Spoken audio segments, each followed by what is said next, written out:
ക്രിസ്മസിന് ഞങ്ങളുടെ ഈ ഭാഗത്ത് ഇറങ്ങിയ 5 സിനിമകളെക്കുറിച്ചാണ് ഞാൻ ഈ വീഡിയോയിലൂടെ പറയാൻ പോകുന്നത് കേട്ടോ. ഇതിന് റിവ്യൂ മാത്രമല്ല ഞാൻ പറയാൻ പോകുന്നത്.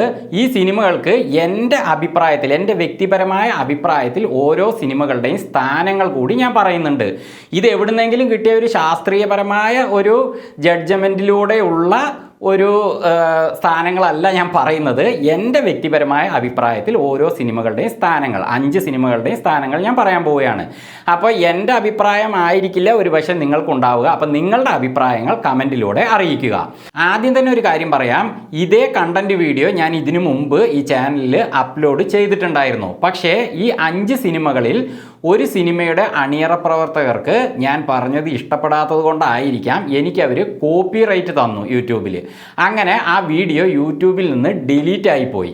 അപ്പോൾ അവരെന്ത് വെച്ചാണ് എനിക്ക് കോപ്പിറൈറ്റ് തന്നതെന്ന് വെച്ചാൽ, ഞാൻ ഇതിൻ്റെ ആ തമ്പനെയിൽ, വീഡിയോയുടെ തമ്പനെയിലുണ്ടല്ലോ, അതിൽ ഞാൻ അവരുടെ പോസ്റ്ററും ഈ ഗൂഗിളിൽ നിന്ന് എടുത്ത് ആ സിനിമയുടെ ആഡ് ചെയ്തിട്ടുണ്ടായിരുന്നു. അപ്പോൾ അത് കാണിച്ചുകൊണ്ടാണ് അവർ എനിക്ക് ഇതിൻ്റെ ഒരു കോപ്പിറൈറ്റ് തന്നിരുന്നത്. അങ്ങനെ തരുമ്പോൾ ആ വീഡിയോ ഡിലീറ്റ് ആകാൻ വേണ്ടിയിട്ട് തന്നെയാണ് അവരങ്ങനെ ചെയ്തിട്ടുള്ളത്.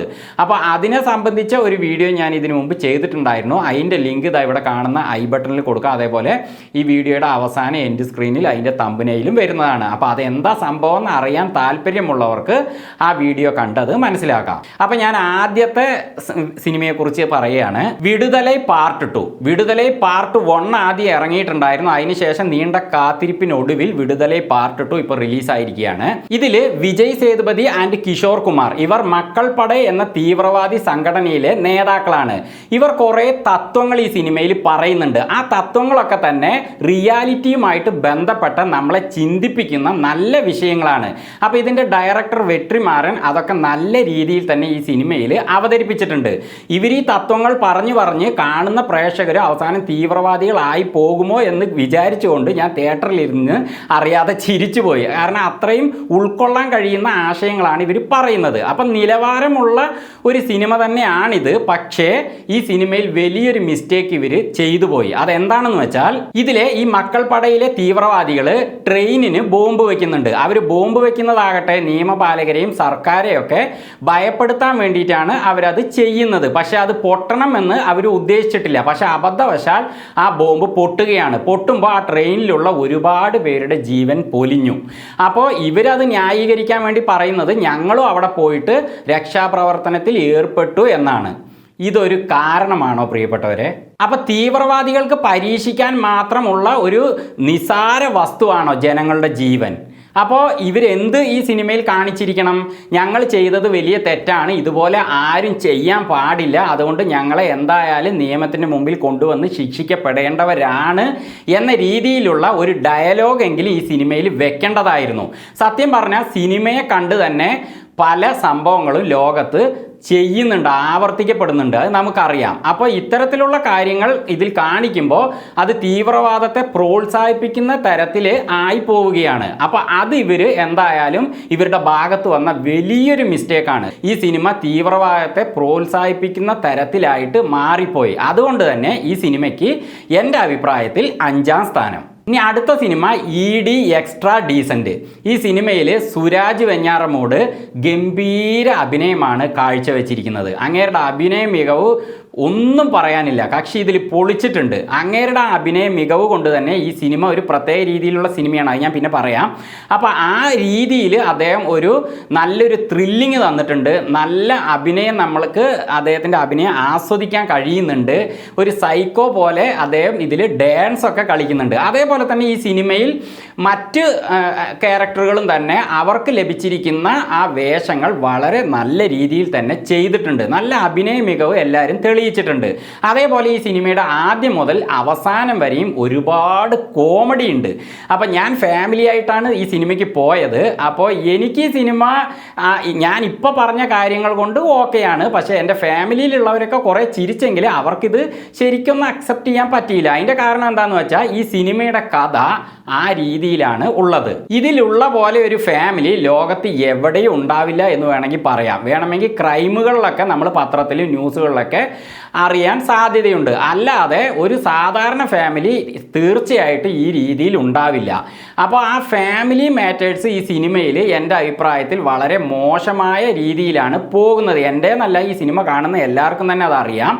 അപ്പോൾ ആ രീതിയിലാണെങ്കിലും അങ്ങനെ ഒരു രീതിയിലുള്ള ഒരു കുടുംബത്തിൻ്റെ അവസ്ഥയിൽ നിന്നുകൊണ്ടാണ് ഇവർ കുറേ ചിരിപ്പിക്കാനും അതേപോലെ ത്രില്ലടിപ്പിക്കാനും അഭിനയം ഒരു മികവ് കാണിക്കാനും ഒക്കെ ശ്രമിച്ചിരിക്കുന്നത്. ആ കാര്യത്തിലൊക്കെ ഇവർ നല്ല രീതിയിൽ തന്നെ ചെയ്തിട്ടുണ്ടെങ്കിലും ഇതിൻ്റെ ആ ഫാമിലി മാറ്റേഴ്സ് അതുപോലെയുള്ള കാര്യങ്ങൾ കൊണ്ട് എല്ലാവർക്കും ഈ സിനിമ അക്സെപ്റ്റ് ചെയ്യാൻ പറ്റിക്കൊള്ളണമെന്നില്ല. അപ്പോൾ എൻ്റെ അഭിപ്രായത്തിൽ ഈ സിനിമയ്ക്ക് 4ാം സ്ഥാനം. അടുത്തത് നമ്മുടെ ലാലേട്ടൻ തന്നെ സംവിധാനം ചെയ്ത് പാടി അഭിനയിച്ച ബറോസ്. ഈ സിനിമ ചെറിയ കുട്ടികൾ മുതൽ വലിയവർക്ക് വരെ ഫാമിലി ആയിട്ട് പോയി കാണാൻ പറ്റുന്ന ഒരു സിനിമ തന്നെയാണ്. കാരണം ഇത് എങ്ങനെയാണെന്ന് വെച്ചാൽ കുട്ടികൾക്ക് കാണാൻ പറ്റിയ സിനിമയാണ്. എങ്ങനത്തെ കുട്ടികളെന്ന് വെച്ചാൽ ചെറിയ കുട്ടികൾ മാത്രമല്ല, നമ്മളും നമ്മുടെ മനസ്സിനെ കുട്ടികളെ പോലെ ആക്കിക്കൊണ്ട് ഈ സിനിമ ധൈര്യമായിട്ട് കാണാം. മാത്രമല്ല ഈ സിനിമയിൽ വേണ്ടാത്ത കാര്യങ്ങൾ, വയലേഷനോ അല്ലെങ്കിൽ അശ്ലീല വിഷയം അങ്ങനത്തെ ഒന്നും തന്നെ ഇല്ല. എല്ലാവർക്കും ഫാമിലി ആയിട്ട് പോയിട്ട് കാണാൻ പറ്റുന്ന രീതിയിലാണ് ഈ സിനിമയുള്ളത്. അതുകൊണ്ടാണ് ഞാൻ ഈ സിനിമയ്ക്ക് 3ാം സ്ഥാനം പറയുന്നത്. പക്ഷേ ഈ സിനിമ സത്യം പറഞ്ഞാൽ നമ്മൾ കണ്ടിരിക്കുമ്പോൾ ഇതിൽ 3D എഫക്റ്റ് ഒക്കെ വളരെ നന്നായിട്ടുണ്ട്. ആദ്യം മുതൽ അവസാനം വരെയും 3D നന്നായിട്ട് വന്നിട്ടുണ്ട്. അതേപോലെ കളർ ഗ്രേഡിങ് കാര്യങ്ങളൊക്കെ നന്നായിട്ട് വന്നിട്ടുണ്ട്. അതുപോലെ ഇസബെല്ല എന്നൊരു ക്യാരക്ടർ ഇതിൽ നന്നായിട്ട് അഭിനയിച്ചിട്ടുണ്ട്. പക്ഷേ ഈ സിനിമയിൽ കുറേ ലാഗ് വരുന്നുണ്ട്. അതേപോലെ ഇതിൻ്റെ സ്റ്റോറി അത്രയ്ക്ക് ഒരു ത്രില്ലടിപ്പിക്കുന്നില്ല. അതേപോലെ സ്റ്റോറി തിരക്കഥയൊക്കെ അത്രയ്ക്ക് പോരാ എന്നാണ് എനിക്ക് കണ്ടിട്ട് തോന്നിയത്. അപ്പോൾ ആ ഒരു കാരണങ്ങളൊക്കെ ഈ സിനിമയ്ക്ക് എന്തായാലും ഒരു തിരിച്ചടി നൽകിയിട്ടുണ്ട്. പിന്നെ അതേപോലെ എഡിറ്റിങ്ങിലും ചില പ്രശ്നങ്ങളൊക്കെ ഉണ്ട്. അതിൻ്റെ സ്ക്രീനിൻ്റെ ആ ഒരു ഡൈമെൻഷനൊക്കെ വളരെ വലുതാണ് ഇവർ എടുത്തിരിക്കുന്നത്. പക്ഷേ തിയേറ്ററിനേക്കാളും വലുതായതുകൊണ്ട് സ്ക്രീനിലെ കുറച്ച് ഭാഗം ഇതിൽ കാണുന്നില്ല. അങ്ങനെയാണ് ഞാൻ കരുതുന്നത്. കാരണം ഇതിൻ്റെ മലയാളത്തിൽ വരുന്ന സബ് ടൈറ്റിൽസ് ഒന്നും താഴെ ശരിക്കും നമുക്ക് വായിക്കാൻ പറ്റുന്നില്ല. അപ്പോൾ ഞാൻ വിചാരിക്കുന്നത് സ്ക്രീനിൻ്റെ ഇവരെടുത്തതിൻ്റെ ആ ഡൈമെൻഷൻ കൂടിപ്പോയത് കൊണ്ട് എന്നാണ്. എന്തായാലും അത് കാണാൻ പറ്റുന്നില്ല. ആ ഒരു എഡിറ്റിംഗ് മിസ്റ്റേക്ക് ഇതിൽ വന്നിട്ടുണ്ട്. അപ്പോൾ ലാലേട്ടൻ തന്നെ ഡയറക്ടർ എന്ന നിലയ്ക്ക് ഇതിലെ ഈ പിഴവുകൾ ശ്രദ്ധിച്ചിട്ടില്ല എന്ന് വേണം പറയാൻ. അപ്പോൾ ഈ സിനിമയ്ക്ക് എൻ്റെ അഭിപ്രായത്തിൽ 3ാം സ്ഥാനം. ഇനി അടുത്തത് 2ാം സ്ഥാനത്ത് മാർക്കോയിൽ Unni Mukundan extra ordinary performance ആണ് ചെയ്തിട്ടുള്ളത്. അങ്ങേര് അതിൽ പൊളിച്ചിട്ടുണ്ട്.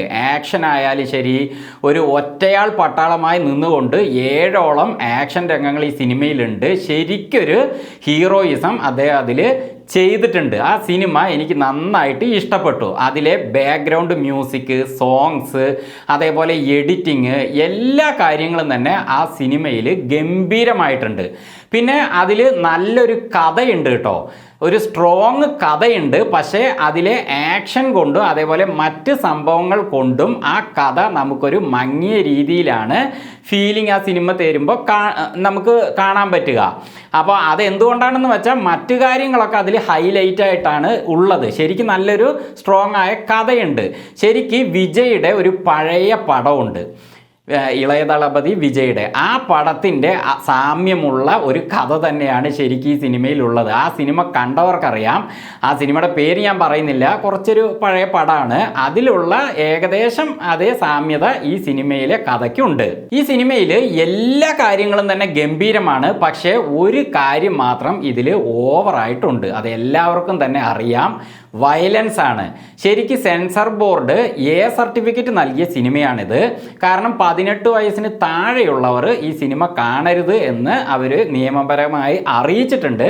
പക്ഷെ ഞാൻ നോക്കിയിട്ട് 18 വയസ്സിന് താഴെയുള്ളവർ ഒരുപാട് പേര് തിയേറ്ററിൽ ഉണ്ടായിരുന്നു. സിനിമ കാണുന്നുണ്ട്. പക്ഷെ നിയമപരമായിട്ട് 18 വയസ്സിന് താഴെയുള്ളവർ കാണാൻ പാടില്ല എന്നാണ്. കാരണം എന്താണെന്ന് വെച്ചാൽ അമിതമായ വയലൻസ് ആണ് ഈ സിനിമയിലുള്ളത്. ശരിക്കും പറഞ്ഞാൽ എനിക്ക് ഇത്ര വയലൻസ് വേണമെന്നൊന്നും യാതൊരു ആഗ്രഹവുമില്ല. സിനിമയിൽ നല്ല ആക്ഷൻ രംഗങ്ങൾ അതുപോലെ മറ്റു കാര്യങ്ങൾ ഉണ്ടായാൽ തന്നെ അത് ഓക്കെയാണ്.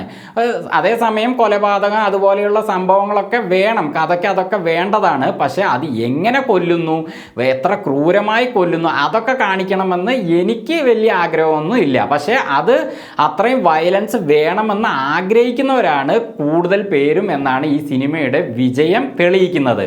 പക്ഷേ അത്രയും വയലൻസ് ഉള്ളത് കൊണ്ട് മാത്രം നമുക്ക് ഫാമിലി പറഞ്ഞാൽ എല്ലാ ഫാമിലിയും ഞാൻ പറയുന്നില്ല, ഒട്ടുമിക്ക ഫാമിലിക്കും ഈ സിനിമ ഫാമിലിയായിട്ട് പോയി കാണാൻ വളരെയധികം ബുദ്ധിമുട്ടുണ്ട്. കാരണം ഫാമിലിയിൽ കുട്ടികളുണ്ടാവും, പ്രായമായവരുണ്ടാവും. ഇതിൽ ശരിക്കും പറഞ്ഞാൽ ഗർഭിണിയായ ഒരു സ്ത്രീ പ്രസവിക്കുന്ന സമയത്തടക്കം ക്രൂരമായ രീതിയിലുള്ള വയലൻസ് ഈ സിനിമയിലുണ്ട്. അതുകൊണ്ട് എല്ലാവർക്കും ആ വയലൻസ് അക്സെപ്റ്റ് ചെയ്യാൻ പറ്റിക്കൊള്ളണമെന്നില്ല.